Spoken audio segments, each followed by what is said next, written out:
কুসুম আর শশীর শেষ কথা। রচনা রাখি মাইতি, কণ্ঠে রাখি মাইতি এবং অধিরাজ চক্রবর্তী।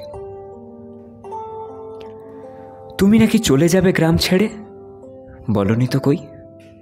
কেনই বা বলি বলো?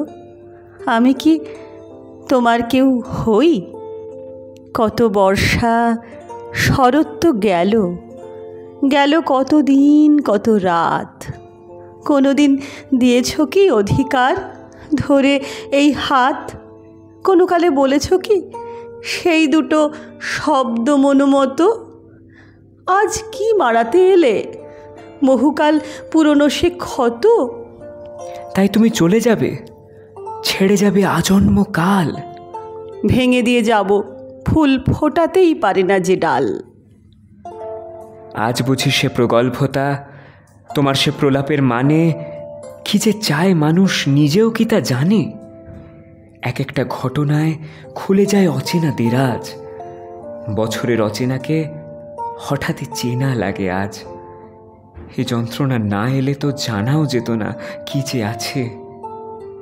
তুমি যাবে, বড় ব্যথা বাজে।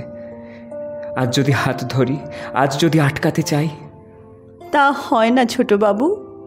আজ আমি যাই, গ্রাম ছেড়ে, সুর ছেড়ে, ছেড়ে দিয়ে শ্বাসের বাতাস। কাকে আজ দাও ডাক, এখন মরেছে সব আশ।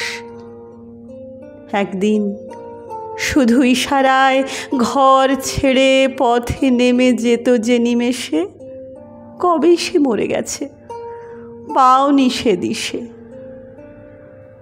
উত্তপ্ত লোহাও ঠান্ডা হয়, আজ দেখো আমি মৃত্যুময়। আজ আর কাকে ডাকো, আর কাকে চাও? পরের ঘরের জন ফেলে ঘরে যাও। শোধ নিচ্ছ? এতটা নিষ্ঠুর? কবে হলে পাথর প্রতিমা? যেভাবে এসেছ চিরকাল, নিজে থেকে চোখের আলোয় অকারণ হাসি দিয়ে কতই কটাক্ষ আর প্রাণ জীবনের ভালোয় মন্দয়। আজ নয় আর একটিবার হাত ধরো, শুরু হোক নতুন সকাল। যেতে যে পারত, সে মরেছে কতকাল। তুমি তাকে জানতেও পারোনি। বাদ দাও ছোটবাবু, যাই। তুমি কোনো দিন ভালোবাসোনি আমায়, তোমার তো দায় নেই মন রাখা, জীবন জড়ানো। আমারও মন নেই শিকড় উপড়ানো নতুন পথের দিকে আর। বাকি জীবনের দিন টেনে যাব সংসারের ভার, ভাত বাড়া রান্না করা উঠোননি কোনো, এই বেশ।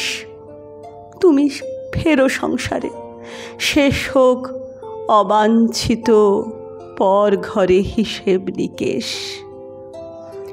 এতদিন বুঝিনি কুসুম, অজান্তেই কত ভালোবাসি। ছুটি দাও ছোটবাবু, এ জন্মের মতো আজ আসি। নমস্কার। সম্পূর্ণ লেখাটি মানিক বন্দ্যোপাধ্যায়ের পুতুল নাচের ইতিকথা উপন্যাস অবলম্বনে। নমস্কার।